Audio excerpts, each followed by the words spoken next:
రాష్ట్రంలో కాంగ్రెస్ ప్రభుత్వం ఏర్పడి దాదాపు 6 నెలలైనా పాలన ఇప్పటికీ గాడిన పడలేదు. దీంతో సచివాలయంలో వాస్తు మార్పులు చేయాలని రేవంత్ సర్కార్ యోచిస్తుంది. ప్రధాన ద్వారం నుంచి రాకపోకలు బంద్ చేయాలని CM Revanth భావిస్తున్నారట.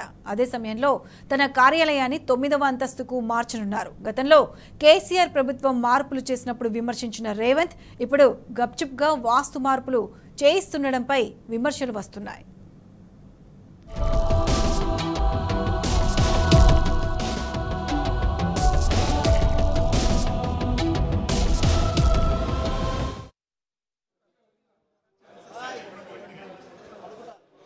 Look, I think we have to wait and see the final results. I've been focused on Thiruvananthapuram and I haven't had the time to look at the rest. But you may remember when I came back here from Delhi after my campaigning all over the country, I said that I don't believe the exit polls because it's not what I've seen on the ground.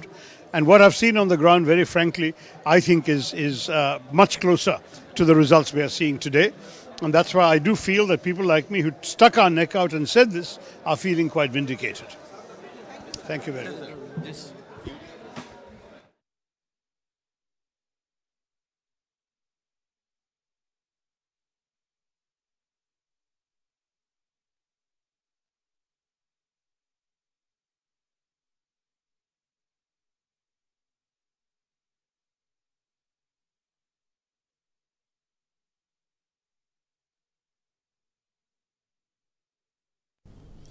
దేశవ్యాప్తంగా సార్వత్రిక ఎన్నికల ఓట్ల లెక్కింపు కొనసాగుతుంది. NDA ఆధిక్యంలో ఉంది. ఇప్పటికే majority mark దాటింది. అయితే అందరి అంచనాలను తారుమారు చేస్తూ ఇండియా కూటమి ఈసారి భారీగా పుంజుకుంది. కూటమి సైతం దాదాపు 220కు పైగా సీట్లలో ముందంజలో కొనసాగుతుంది. స్టార్ క్యాంపెయినియర్ కాంగ్రెస్ నేత రాహుల్ గాంధీ నేతృత్వంలోని కాంగ్రెస్ 100 మార్కును దాటే దిశగా దూసుకుపోతుంది.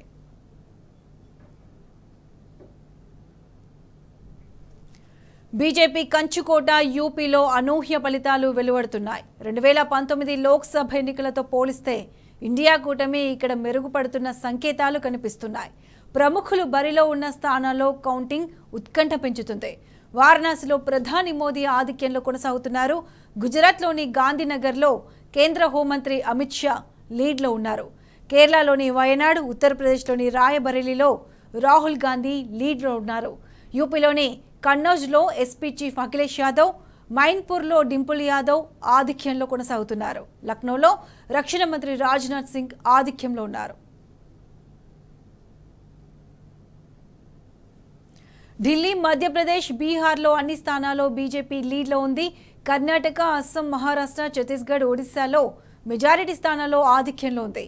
పశ్చిమ బెంగాల్లో టీఎంసీ అధిక స్థానాల్లో ముందంజలో ఉంది. 25 స్థానాలున్న రాజస్థాన్లో గత ఎన్నికల్లో ఎన్డీఏ కూటమి పూర్తిగా క్లీన్ స్వీప్ చేసింది. ఈసారి మాత్రం ఇరు కూటముల మధ్య హోరాహోరీ పోరు కొనసాగుతుంది. ఈశాన్య రాష్ట్రాల్లోనూ బీజేపీ గ్రాఫ్ పెరిగింది. దీంతో మరోసారి ప్రభుత్వ ఏర్పాటు దిశగా ముందుకు సాగుతుంది.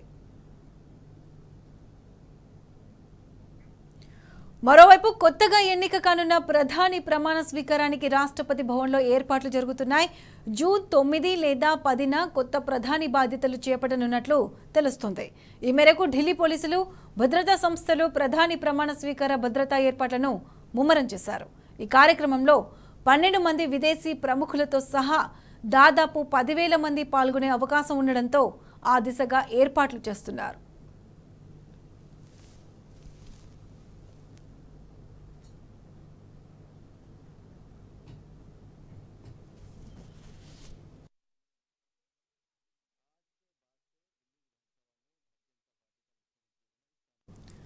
దేశవ్యాప్తంగా సార్వత్రిక ఎన్నికల ఓట్ల లెక్కింపు కొనసాగుతుంది. ఎన్డీఏ ఆధిక్యంలో ఉంది. ఇప్పటికే మెజారిటీ మార్క్ దాటింది. అయితే అందరి అంచనాలను తారుమారు చేస్తూ ఇండియా కూటమి ఈసారి భారీగా పుంజుకుంది. కూటమి సైతం దాదాపు 220కు పైగా సీట్లలో ముందంజలో కొనసాగుతుంది. స్టార్ క్యాంపెయినియర్ కాంగ్రెస్ నేత రాహుల్ గాంధీ నేతృత్వంలోని కాంగ్రెస్ 100 మార్కును దాటే దిశగా దూసుకుపోతుంది.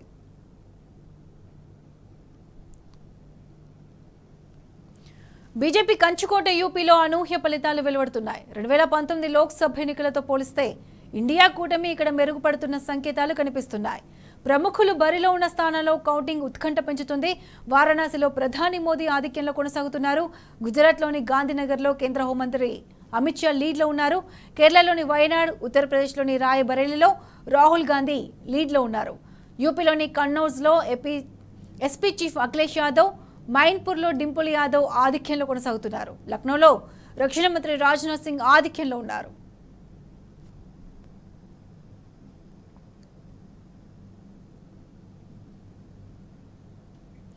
ఢిల్లీ, మధ్యప్రదేశ్, బీహార్లో అన్ని స్థానాల్లో బీజేపీ లీడ్లో ఉంది. కర్ణాటక, అస్సాం, మహారాష్ట్ర, ఛత్తీస్గఢ్, ఒడిశాలో మెజారిటీ స్థానాల్లో ఆధిక్యంలో ఉంది. పశ్చిమ బెంగాల్లో టీఎంసీ అధిక స్థానాల్లో ముందంజలో ఉంది. 25 స్థానాలున్న రాజస్థాన్లో గత ఎన్నికల్లో ఎన్డీఏ కూటమి పూర్తిగా క్లీన్ స్వీప్ చేసింది. ఈసారి మాత్రం ఇరు కూటముల మధ్య హోరాహోరీ పోరు కొనసాగుతుంది. ఈశాన్య రాష్ట్రాల్లోనూ బీజేపీ గ్రాఫ్ పెరిగింది. దీంతో మరోసారి ప్రభుత్వ ఏర్పాటు దిశగా ముందుకు సాగుతుంది.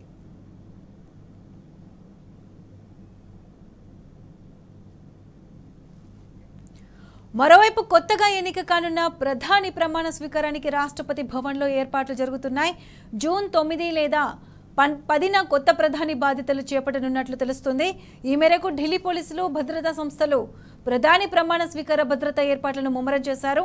ఈ కార్యక్రమంలో 12 మంది విదేశీ ప్రముఖులతో సహా దాదాపు 10,000 మంది పాల్గొనే అవకాశం ఉండడంతో ఆ దిశగా ఏర్పాట్లు చేస్తున్నారు.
దేశవ్యాప్తంగా సార్వత్రిక ఎన్నికల ఓట్ల లెక్కింపు కొనసాగుతుంది. ఎన్డీఏ ఆధిక్యంలో ఉంది. ఇప్పటికే మెజారిటీ మార్కును దాటింది. అయితే అందరి అంచనాలను తారుమారు చేస్తూ ఇండియా కూటమి ఈసారి భారీగా పుంజుకుంది.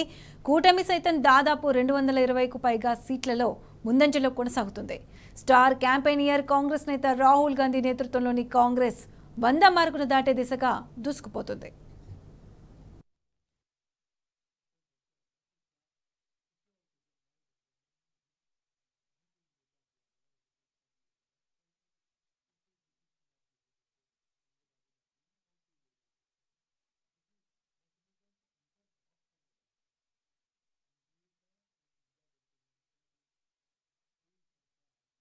బీజేపీ కంచుకోట యూపీలో అనూహ్య ఫలితాలు వెలువడుతున్నాయి. 2019 లోక్సభ ఎన్నికలతో పోలిస్తే ఇండియా కూటమి ఇక్కడ మెరుగుపడుతున్న సంకేతాలు కనిపిస్తున్నాయి. ప్రముఖులు బరిలో ఉన్న స్థానంలో కౌంటింగ్ ఉత్కంఠం పెంచుతుంది. వారణాసిలో ప్రధాని మోదీ ఆధిక్యంలో కొనసాగుతున్నారు. గుజరాత్లోని గాంధీనగర్లో కేంద్ర హోంమంత్రి అమిత్ షా లీడ్లో ఉన్నారు. కేరళలోని వయనాడ్, ఉత్తరప్రదేశ్లోని రాయబరేలీలో రాహుల్ గాంధీ లీడ్లో ఉన్నారు. యూపీలోని కన్నౌజ్లో ఎస్పీ చీఫ్ అఖిలేష్ యాదవ్, మైన్పూర్లో డింపుల్ యాదవ్ ఆధిక్యంలో కొనసాగుతున్నారు. లక్నోలో రక్షణ మంత్రి రాజ్నాథ్ సింగ్ ఆధిక్యంలో ఉన్నారు.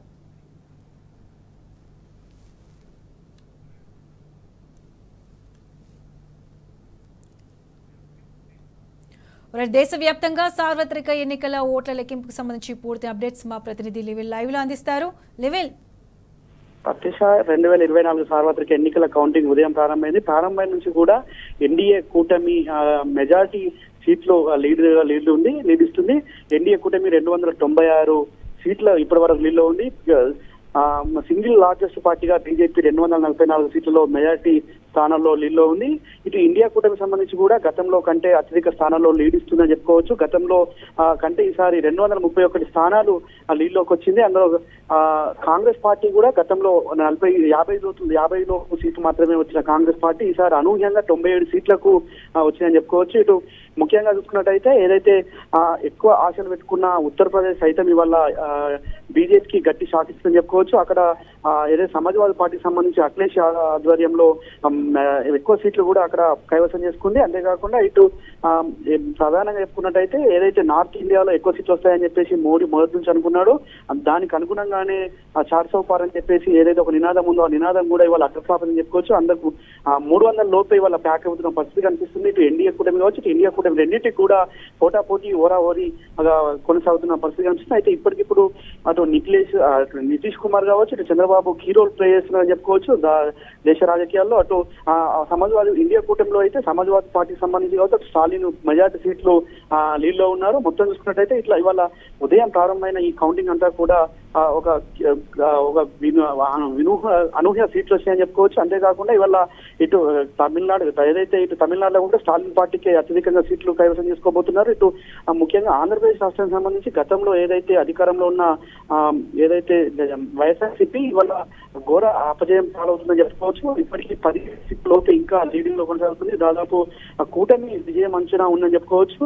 ఇటు ఒడిశా సైతం అధికార పార్టీ బీజేడీ అనూహ్యంగా అధికారంలో అక్కడ కూడా బీజేపీ అనూహ్యంగా గతం కంటే అత్యధికంగా సీట్లు కైవసం చేసుకోబోతుంది. ఇటు కేరళలో సైతం రాహుల్ గాంధీ 2 చోట్లలో పోటీ చేశారు. 2 చోట్లలో కూడా విజయం దిశగా ఉన్నారు. ఇటు వయనాడులో కావచ్చు, రాయబరేలీ 2 సీట్లలో కూడా రాహుల్ గాంధీ విజయం దిశగా ఉన్నారు. ఇటు నరేంద్ర మోడీ ఏదైతే వారణాసిలో పోటీ చేస్తున్నారో అక్కడ కూడా నరేంద్ర మోడీ ఇప్పటికే 1,00,000 పైచిలకు ఓట్లతో విజయదుందుని మోహించనున్నారు. వరుసగా 3వ వారణాసి నుంచి ఆయన పోటీ చేస్తున్న తరుణంలో 3వసారి కూడా విజయం సాధించేందుకు లీడింగ్ లో ఉన్నారు. మొత్తం వాళ్ళ మరి కాసేపట్లో ఢిల్లీలోని ఏదైతే బీజేపీ అధినేత జేపీ నడ్డా నివాసంలో రాజ్నాథ్ సింగ్, గడ్కరీ సమావేశం ఉంది. ఎలక్షన్లకు సంబంధించిన ఈ ఫలితాల నేపథ్యంలో సమావేశం ఏర్పాటు చేశారు. ఈ కీలక సమావేశంలో ప్రధానమంత్రితో పాటు ప్రధానమంత్రి ఎప్పుడు ప్రమాణ స్వీకారం చేస్తారని చెప్పేసి అనే అంశం పైన కూడా చర్చిస్తున్నారు. అంతేకాకుండా ఎన్డీఏ భాగస్వామ్య పక్షాలతో ప్రత్యేకంగా సమావేశం ఏర్పాటు చేయాలని ఇప్పటికే నిర్ణయించారు. ఆ సమావేశం ఎప్పుడు నిర్ణయించాలి? ప్రధానమంత్రి అభ్యర్థి ఇప్పటికే మోడీ మరోసారి కూడా ప్రధాని అని చెప్పేసి ఇప్పటికే చెప్తున్నారు. ఆ తరుణంలో ప్రధానమంత్రి మోడీ ఎప్పుడు ప్రమాణ స్వీకారం చేస్తారనే దానిపైన కూడా మరోసారి ఈ సమావేశం చర్చించనున్నారు. ఇటు ఢిల్లీకి సంబంధించి ప్రత్యేకంగా కేజ్రీవాల్ అరెస్ట్ తర్వాత ఢిల్లీలో బీజేపీకి కష్టంగా ఉంది. బీజేపీ గెలవదని చెప్పుకున్నారు. కానీ వాళ్ళ ఢిల్లీలో కూడా గతంలో ఏ విధంగా అయితే ఉందో 2019 ఎలక్షన్లలో ఏ విధంగా అయితే ఉందో ఈసారి మళ్ళా కూడా 7 సీట్లు కూడా క్లీన్ స్వీప్ గా లీడ్లో ఉందని చెప్పుకోవచ్చు. ఆమ్ ఆద్మీ పార్టీకి సంబంధించి ఒకటి కూడా గెలిచే అవకాశం లేనట్టు కనిపిస్తుంది. మొత్తం ఢిల్లీ ఓవరాల్ గా ఇటు భారతదేశానికి సంబంధించి ఈశాన్య రాష్ట్రాలు, ఇటు నార్త్ ఇండియాలో కొంత బీజేపీకి అనుకూలించిన ఫలితాలు రాలేదని చెప్పుకోవచ్చు. ఇండియా కూటమికి మాత్రం దానికి మించిన ఫలితాలు వచ్చాయని చెప్పుకోవచ్చు. ఓవరాల్ చూసినట్టయితే ఇవాళ సాయంత్రం వరకు ఎన్డీఏ కూటమి కావచ్చు, బీజేపీ ఇండియా కూటమి 2 కూడా ఓరావరి పోట్లో ఉన్న నేపథ్యంలో సాయంత్రం ఎన్డీఏ భాగస్వామ్యాలకు సంబంధించిన సమావేశం ఎప్పుడు ఉంటుందని చర్చించనున్నారు. Pratyusha. Right level, thank you.